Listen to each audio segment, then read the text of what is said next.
Clearly, you were effective here as the special envoy to these talks between Serbia and Kosovo. But I wanted to ask you about another initiative you led. Last year, you kicked off the Trump administration push to decriminalize homosexuality. Yeah, I'm going to just talk about Kosovo and Serbia. I don't know if you can find it on a map, but this is atrocious. I have to tell you guys, you might be too young to understand what this issue is about. Maybe the older journalists should step up and say, this is a big deal. This is a big issue. I'm astounded at what happens in Washington, D.C., and especially in this room.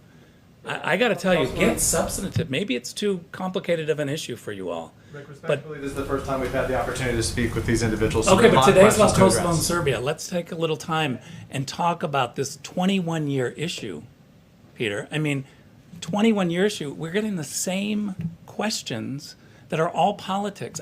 You guys don't understand what's happening outside of Washington, D.C. People aren't listening to you anymore. It's really a crisis in journalism. And I think it's because people are too young to understand issues like Kosovo and Serbia.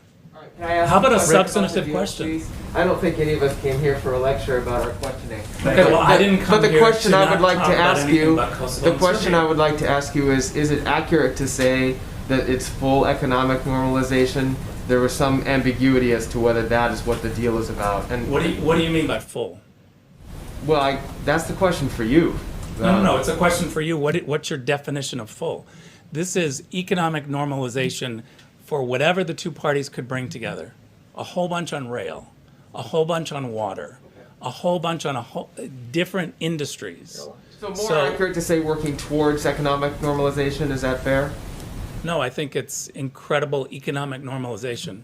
Air, rail, motor, opening borders, a whole bunch of industries. So again, I don't know what's missing, and I defer to you to say what's outside of economic normalization that's not included here. You tell me. I'm genuinely asking so that we can write our stories accurately. Yeah. Do we say that they I would have say achieved it's an economic normalization deal? What's changed from a few months ago when they pulled down the tariffs to today? What is the substantive Have you read difference? the agreement? You haven't put the agreement out. It's up. A whole bunch has changed since the dropping of the tariffs.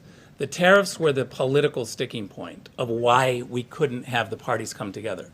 The Serb side was not going to even start negotiations when there's a 100% tariff from the Kosovars. So what's the substantive thing that changed today?